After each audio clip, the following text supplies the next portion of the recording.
Hello students, today we are going to study chapter number 6 in the geography section for the class 8th. The chapter's name is human resources. In this chapter we need to know that what are the human resources. The human resources are those factors which increase the skill of the peoples or which increase the quality of the peoples in the field of health, education, or when the people becomes very skilled, those becomes the resources for the society. So peoples are a nation's greatest resource. Nature's bounty becomes significant only when people find it useful. It is people when their demands and abilities that turn them into resources. Human resource is the ultimate resource. Healthy, educated and motivated people develop resources as per their requirements. बच्चों यहाँ पे ये बताया गया है कि human को as a resource देखा जाता है. क्यों? क्योंकि जब ह्यूमन जो है वो सोसाइटी में उसकी डिमांड बढ़ती है, उसकी स्किल बढ़ती है, उसकी क्षमताएं बढ़ती हैं, तो वो एक रिसोर्स की तरह यूज़ होता है. और वो पीपल जो कि हेल्दी होंगे, स्वस्थ होंगे और शिक्षित होंगे और मोटिवेटेड पीपल होंगे, जो कि हमेशा आगे बढ़ने के लिए अग्रसर होंगे, उनको ही ह्यूमन रिसोर्स की संज्ञा दी जाती है. तो इसका मतलब ये हुआ कि दूसरे रिसोर्सेज की तरह ह्यूमन रिसोर्स जो है वो पूरे ओवर द वर्ल्ड में इक्वली डिस्ट्रीब्यूटेड नहीं है. यहाँ पर इसमें ये देखा जाता है कि इनका जो एज ऑफ एजुकेशनल लेवल कैसा है, एज, सेक्स के हिसाब से उनको इनका जो नंबर है वो डिफ़र करता है. और जब हमारा जो गवर्नमेंट ऑफ इंडिया है उसमें ministry of human resource development एक पूरा डिपार्टमेंट है जो कि क्रिएट किया था 1985 में. उसका एक ही एम था कि किस तरीके से लोगों की क्वालिटी इम्प्रूव की जाए और लोगों के अंदर स्किल इम्प्रूवमेंट किया जाए, जिससे कि वो एक रिसोर्स बन सके, एक संसाधन बन सके, और वो संसाधन ऐसा होगा जो कि देश की उन्नति कराएगा. अब आता है डिस्ट्रीब्यूशन ऑफ पीपल या डिस्ट्रीब्यूशन ऑफ पॉपुलेशन. किसी भी क्षेत्र का अगर हम डिस्ट्रीब्यूशन देखें पॉपुलेशन का, तो जो भी पॉपुलेशन डिस्ट्रीब्यूशन होता है, जो भी पॉपुलेशन डिस्ट्रीब्यूशन का पैटर्न होता है, वो वहाँ का डिसाइड होता है वहाँ की जनसंख्या से. जिसमें कि हमारे देश में देखा जाए तो जो भी कंट्रीज़ हैं जैसे north Asia, north south east Asia, north America, Europe, और इन सब में जो बहुत एरियाज़ वेरी क्राउडेड हैं, बहुत ज़्यादा क्राउडेड एरियाज़ हैं, उनमें मेजली साउथ ईस्ट एशिया आता है, यूरोप आता है, नॉर्थ ईस्टर्न नॉर्थ अमेरिका. जबकि जहाँ पर लोग कम रहते हैं वो कौन से क्षेत्र हैं, वो ऐसे क्षेत्र होते हैं जैसे हाई लेटिट्यूडिनल एरियाज़, जो कि जैसे हाई माउंटेन्स एरियाज़ हैं, ट्रॉपिकल डेजर्ट्स हैं, इक्वेटोरियल फॉरेस्ट हैं. यहाँ पर लोग रहना कम पसंद करते हैं, जबकि प्लेन एरियाज़ में लोग ज़्यादा रहते हैं, तो वहाँ पर पॉपुलेशन बहुत डेंस मिलेगी. और जो 10 कंट्रीज़ हैं ये मेनली दिखाई गई यहाँ पर, इनमें लगभग पूरे वर्ल्ड की 100 मिलियन पीपल इन्हीं में रहता है. और इसके अलावा जो थोड़ी बहुत पॉपुलेशन है वो अदर कंट्रीज़ में, लेकिन सबसे ज़्यादा इन्हीं में पॉपुलेशन, जिसमें चाइना में सबसे ज़्यादा पॉपुलेशन है, फिर सेकंड नंबर पे इंडिया है, फिर बाद में USA, Indonesia, Brazil, Pakistan, Bangladesh, Russia, Nigeria और जापान की पॉपुलेशन आती है. अब आता है कि डेंसिटी ऑफ पॉपुलेशन क्या है. डेंसिटी ऑफ पॉपुलेशन का मतलब है कि the number of people living in a unit area of the earth surface. Earth के पर यूनिट एरिया पर कितने लोग निवास करते हैं वो आपको वो क्षेत्र की पॉपुलेशन डेंसिटी बताता है. एवरेज डेंसिटी जो होती है पॉपुलेशन की होल वर्ल्ड में 45% पर स्क्वायर किलोमीटर, यानी कि पूरे वर्ल्ड में एक अगर अर्थ की सरफेस देखें तो अर्थ की सरफेस में पर स्क्वायर किलोमीटर में 45 लोग रहते हैं. ये इसका डेंसिटी ऑफ पॉपुलेशन बताता है.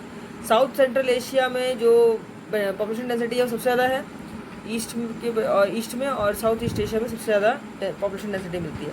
अब आता है कि जो पॉपुलेशन डिस्ट्रीब्यूशन है उसके लिए कौन कौन से फैक्टर्स रिस्पॉन्सिबल है.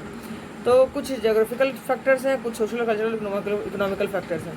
जोग्राफिकल फैक्टर में जैसे टोपोग्राफी है, क्लाइमेट है, सॉयल है, वाटर और मिनरल्स है. टोपोग्राफी का मतलब ये होता है कि जैसे लोग माउंटेन रीजन पर, प्लेट्यू रीजन पर कम रहना पसंद करते हैं, डेजर्ट में कम रहेंगे, लेकिन जहाँ पर प्लेन एरिया होगा वहाँ पे ज़्यादा लोग रहते हैं. गंगा के प्लेन्स वगैरह जो हैं वो हाईली थिकली पॉपुलेटेड एरियाज़ हैं. एंडीज, अल्पस, हिमालयाज जो है वो स्पार्शली पॉपुलेटेड है, मतलब कम पॉपुलेटेड एरिया है.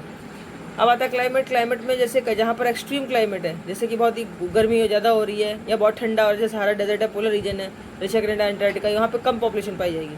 जहाँ पर पॉपुलेशन मतलब जैसे क्लाइमेट जहाँ पर नॉर्मल होता है, एवरेज होता है, ना जहाँ ज़्यादा ठंडी होती है ना ज़्यादा जहाँ पे गर्मी होती है, तो वहाँ पे लोग ज़्यादा रहते हैं. जैसे मुंबई का रीजन मुंबई में सबसे ज़्यादा पॉपुलेशन इसीलिए क्योंकि वहाँ का मौसम हमेशा सदाबहार एक जैसा रहता है. अब सॉयल का मतलब ये है कि फर्टाइल लैंड जहाँ पर होंगे, जैसे गंगेटिक प्लेन है, ब्रह्मपुत्रा प्लेन है, यहाँ पर लोग ज़्यादा रहते हैं. और जैसे चाइना में झांगजियांग का रीजन है, इजिप्ट, मिनाइल रीजन है, ये सब डेंसली पॉपुलेटेड है। वाटर का मतलब ये होगा जहाँ पर फ्रेश वाटर ज़्यादा अवेलेबल होगा तो वहाँ पे थिकली पॉपुलेटेड एरियाज़ होंगे। रिवर वैली वगैरह जो है डेंसली पॉपुलेटेड एरियाज़ में आते हैं।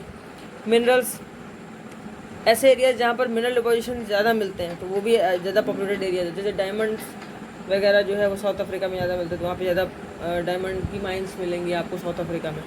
और जैसे मिडिल ईस्ट में ऑयल की डिस्कवरी ज़्यादा है, वहाँ पे कई सारी ऑयल रिफाइनरीज हैं और ऑयल वेल्स मिलेंगे, तो इसलिए वो एरिया जो थिकली पॉपुलेटेड है।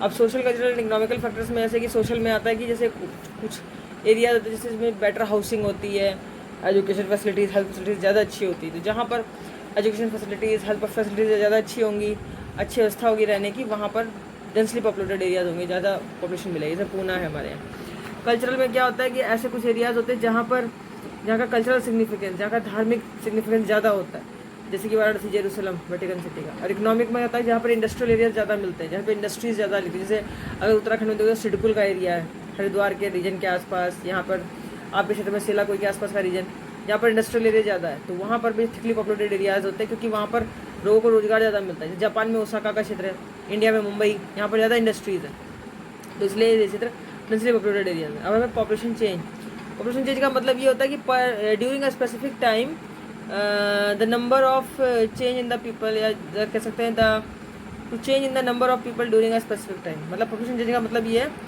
कि एक पर्टिकुलर टाइम में, एक स्पेसिफिक टाइम में जो कहीं की पॉपुलेशन है उसमें उनके नंबर्स में किस तरह चेंज हो रहा है, उसको पॉपुलेशन चेंज बोलेंगे।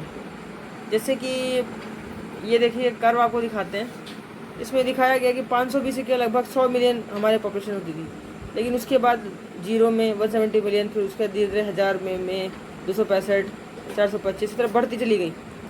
और 1999 तक आते आते ये पॉपुलेशन हमारी जो है लास्ट में पहुँचते 8000 मिलियन, 6000 मिलियन तक पहुँच गई। और कैसा कहते हैं कि 2025 में ये पॉपुलेशन बढ़ते हुए लगभग 8525 मिलियन तक पहुंच जाएगी। इसका मतलब ये है कि लाइफ एक्सपेक्टेंसी बढ़ रही है, यानी कि लोगों की पर्सन की जो एवरेज लाइफ है वो बढ़ रही है। और ये इस पर ज़्यादा डिपेंड करता है कि किसी क्षेत्र का जो बर्थ रेट है, डेथ रेट है, वो कितना है। बर्थ रेट का मतलब है कि birth rates are usually measured using the birth rate, that is the number of live birth per 1000 people. यानी कि 1000 लोगों में जो जितने भी बर्थ रेट है, नंबर ऑफ लिव बर्थ्स कितनी है, कि वहाँ पे जीवित शिशु कितने हैं, तो ये बर्थ रेट दिखाता है। डेथ रेट का मतलब होता है कि नंबर ऑफ डेथ्स पर 1000 पीपल, लेकिन 1000 लोगों में 1 साल के अंदर कितने लोग मर गए, वो वहाँ का डेथ रेट शो करता है। और माइग्रेशन का मतलब होता है the movement of the people in and out of an area, मतलब किसी एरिया में के अंदर कितने लोग आए रहने के लिए और कितने लोग इस एरिया से बाहर गए, तो माइग्रेशन शो करता है। बर्थ और डेथ रेट दोनों ही नेचुरल कॉज हैं पॉपुलेशन चेंज के, और जो इनका बर्थ रेट और डेथ रेट का जो डिफरेंस होता है वो किसी भी कंट्री का नेचुरल ग्रोथ रेट दिखाता है। इसका मतलब ये हुआ कि मान लीजिए कहीं पर किसी क्षेत्र का बर्थ रेट ज़्यादा है और डेथ रेट कम है, तो इसका मतलब है कि वहाँ पर नेचुरल ग्रोथ रेट ज़्यादा हुआ। और कहीं पर अगर मान लीजिए बर्थ रेट कम है और डेथ रेट ज़्यादा है, तो इसका मतलब नेचुरल ग्रोथ रेट उसका कम होगा। अब आता है कि कहीं पर जो है अगर माइग्रेशन की बात करेंगे तो माइग्रेशन एक दूसरा वे है जिसमें ये दिखाई पड़ता है कि by which population size changes, जिससे कि पॉपुलेशन की साइज़ चेंज हो जाती है। जैसे कि लोग रोज़गार करने के लिए, रहने के लिए, अच्छी फैसिलिटीज़ पाने के लिए एक जगह से दूसरी जगह मूव करते हैं, तो इनमें 2 प्रकार के लोग आते हैं, इमीग्रेंट्स आते हैं, इमिग्रेंट्स आते हैं। तो इमीग्रेंट का मतलब है those peoples who leave a country, वो लोग जिन्होंने वो देश छोड़ दिया और वो बाहर चले गए। और दूसरे लोग इमिग्रेंट का मतलब है those peoples who leave their country and who arrive in a country. मतलब कहने का ये कि वो जो लोग बाहर के देशों को छोड़ करके, यानी कि बाहर उनका अपना देश था उसको छोड़ करके वो आपके देश में आ गए, तो इमिग्रेंट है। अब यूनाइटेड स्टेट्स ऑफ अमेरिका में देखा जाए, ऑस्ट्रेलिया में देखा जाए, तो इनमें जो है इन माइग्रेशन यानी कि इमिग्रेशन, बाहर से छोड़ के वो लोग ज़्यादातर ऑस्ट्रेलिया और अफ्रीका में, अमेरिका में बसते हैं जाकर के। और सूडान एक ऐसा देश है जहाँ पर किसी लोग जिस कंट्री को, सूडान को बाहर बहुत सारे लोग छोड़ के चले जाते हैं आउटसाइड में, बाहर, तो वो इमिग्रेशन कहलाता है। लोग वहीं पर ज़्यादा रहना पसंद करते हैं जहाँ पर एम्प्लॉयमेंट है, एजुकेशन है, हेल्थ फैसिलिटीज़ ज़्यादा मिलती है। जैसे अर्बन एरियाज़ में ज़्यादा होती हैं रूरल एरियाज़ की अपेक्षा, तो अर्बन एरियाज़ में लोग इसलिए ज़्यादातर रहना पसंद करते हैं, वहाँ पर ज़्यादा बेटर एम्प्लॉयमेंट अपॉर्चुनिटीज़ मिलती हैं लोगों को, जबकि रूरल एरियाज़ में इतना ग्रोथ नहीं मिलता, तो इसलिए लोग रूरल एरिया से माइग्रेट करके अर्बन एरियाज़ में जाते हैं। अब है पैटर्न्स ऑफ पॉपुलेशन चेंज। अगर पैटर्न्स देखे जाएँ पॉपुलेशन चेंज के तो वो बहुत ज़्यादा, जिस पे हेल्थ रेट है, हेल्थ केयर फैसिलिटीज़ है, डेथ रेट है, बर्थ रेट है, ये इस पर डिपेंड करते हैं कि कहीं का बर्थ रेट ज़्यादा होगा तो इसका मतलब वहाँ पे हायर ग्रोथ रेट है, और कहीं पर बर्थ रेट कम है तो इसका मतलब है वहाँ पर ग्रोथ रेट नहीं कम है। अब पॉपुलेशन कंपोजिशन का मतलब क्या हुआ? पॉपुलेशन कंपोजिशन का मतलब ये हुआ कि अगर कोई एक ऐसा क्षेत्र है जहाँ पर इकोनॉमिकल डेवलपमेंट ज़्यादा हो रहा है तो वहाँ पर पॉपुलेशन कंपोजिशन अगर देखेंगे तो पॉपुलेशन ज़्यादा होगी। ऐसे हम ये भी देख सकते हैं कि कोई दो क्षेत्र ऐसे हैं जहाँ पर पॉपुलेशन सेम है, डेंसली पॉपुलेटेड है, लेकिन उसमें ये भी देखा गया कि जहाँ पर दोनों क्षेत्र में फैसिलिटीज़ सेम है या मान लीजिए पॉपुलेशन सेम है, लेकिन वहाँ पर जहाँ पर फैसिलिटीज़ ज़्यादा हैं तो वहाँ पर पॉपुलेशन डेंस होगी और दूसरी जगह कम होगी। जैसे अगर बांग्लादेश और जापान की बात देखिए तो बांग्लादेश और जापान दोनों ही डेंसली पॉपुलेटेड है, लेकिन जापान में ज़्यादा इकोनॉमिकल डेवलपमेंट है बजाय बांग्लादेश के, बजाय बांग्लादेश में ज़्यादा इकोनॉमिकल डेवलपमेंट नहीं है, क्योंकि जापान के लोग ज़्यादा हाई स्किल्ड हैं, ज़्यादा एजुकेटेड हैं और उन्होंने आपको टेक्नोलॉजी में ज़्यादा स्किल्ड किया है, जबकि बांग्लादेश के लोगों ने अपने आप को इतना स्किल नहीं किया। तो people are very greatly in their age, लोग वहाँ पर एज के हिसाब से, सेक्स लिटरेसी रेट के हिसाब से, हेल्थ कंडीशन के हिसाब से, ऑक्यूपेशन इनकम लेवल के हिसाब से वेरी करते हैं, अलग अलग होते हैं। तो population composition refers to the structure of the population, यानी कि पॉपुलेशन कंपोजिशन ये बताती है कि वहाँ का पॉपुलेशन का स्ट्रक्चर कैसा है। अब आता है कि ये भी बताता है पॉपुलेशन कंपोजिशन की वहाँ पर कितने मेल्स और कितने फीमेल्स जो है वहाँ पर एजुकेटेड हैं और कितने लोग को एम्प्लॉयमेंट मिला हुआ है, कितने लोग की जो इनकम है, लेवल है, हेल्थ कंडीशन है वो प्रॉपर है। अब इन सब चीज़ को देखने के लिए एक पिरामिड तैयार किया जाता है जिसको बोलते हैं पॉपुलेशन पिरामिड और age sex pyramid. Population pyramid ये शो करता है कि जो टोटल पॉपुलेशन है वो डिवाइड की जाती है वेरियस एज ग्रुप में, जैसे 5 to 9 ईयर्स में, 10 to 14 ईयर्स में। इसमें जो टोटल पॉपुलेशन का परसेंटेज देखा जाता है और टोटल पॉपुलेशन के परसेंटेज को मेल्स और फीमेल्स में बराबर रेशो में डिवाइड कर दिया जाता है, और वहाँ ये देखा जाता है कि पर मेल पे कितनी फीमेल है या पर मेल पे फीमेल पे कितने मेल्स है परसेंटेज में।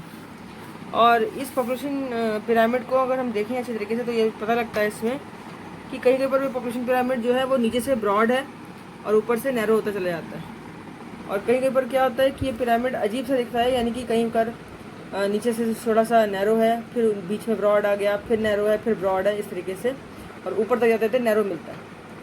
तो ये पॉपुलेशन पिरामिड जापान का दिख रहा है जैसे, और ये वाला पॉपुलेशन पिरामिड हमको केन्या का मिल रहा है। ये हमारा पॉपुलेशन पिरामिड है इंडिया का, इनमें बड़ा डिफरेंस है।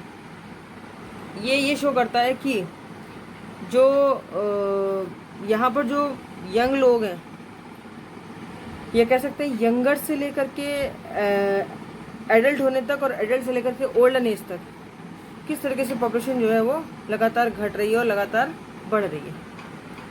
अब यहाँ पर देखेंगे population pyramid also tells us how many dependents there are in a country, कि पॉपुलेशन पिरामिड यही बताता है कि कितने लोग जो है हमारे कंट्री में डिपेंडेंट हैं। दो ग्रुप हैं, एक तो यंग डिपेंडेंट्स हैं जिनकी एज जो है वो 15 साल से नीचे है, और कुछ एल्डरली डिपेंडेंट है जो कि 65 साल से ऊपर है। ये दोनों ही कंडीशन, जब 50 साल से नीचे हैं और 65 साल से ऊपर हैं, ये दोनों ही डिपेंडेंट होते हैं। और कुछ ऐसे लोग होते हैं इनके बीच वाले जो कि वर्किंग एज के लोग होते हैं, वो इकोनॉमिकली एक्टिव होते हैं। पॉपुलेशन पिरामिड किसी भी कंट्री का वहाँ के डेथ रेट, बर्थ रेट दोनों को ही हायर पोजीशन दिखाता है बेस पर, और रैपिडली ऊपर तक जाते जाते वो टॉप तक नैरो हो जाता है। इसका मतलब ये होता है क्योंकि बहुत सारे बच्चे वहाँ पर पैदा तो होते हैं, लेकिन उनका जो परसेंटेज है वो डाई होने का इन्फेंसी में ज़्यादा है, जबकि एडल्ट तक होते होते वो कम हो जाता है उनका डेथ रेट, और ओल्ड पीपल में बहुत ही कम लोग मरते हैं। ये सिचुएशन दिखाई जाती है जैसे आपका केन्या में दिखाया जा रहा है कि जहाँ पर इन्फेंसी में ज़्यादा लोग मर रहे हैं, फिर ऊपर एडल्ट तक जाते जाते कम हो रहे हैं, और ओल्ड एज तक जाते तक बहुत ही कम लोग मर रहे हैं। ठीक है, जबकि जापान में दिखाया गया कि यहाँ पर डेथ रेट जो है वो इन्फेंसी में थोड़ा कम है, एडल्टहुड में थोड़ा बढ़ गया, टेंशन डिप्रेशन से लोग मर गए, उसके बाद फिर जब उन्होंने अपने को संभाल लिया तो फिर से कम हुआ डेथ रेट, और फिर जाके ये एडल्टहुड में मरे, फिर उसके बाद में ओल्ड एज में कम होता है। तो ये इस चीज़ को शो करता है कि वहाँ की पॉपुलेशन कितनी एजुकेटेड है, कितनी स्किल्ड है, और उनको कितनी अपॉर्चुनिटीज़ मिल रही है, तो ताकि वो अपने आप को सक्षम बना रहे हैं, एक्टिव और एबल बना रहे हैं, और प्रोडक्टिव भी बना रहे हैं। तो बच्चों बस आज की वीडियो में बस इतना ही, and please like my video, share and subscribe to. Okay, till then good bye.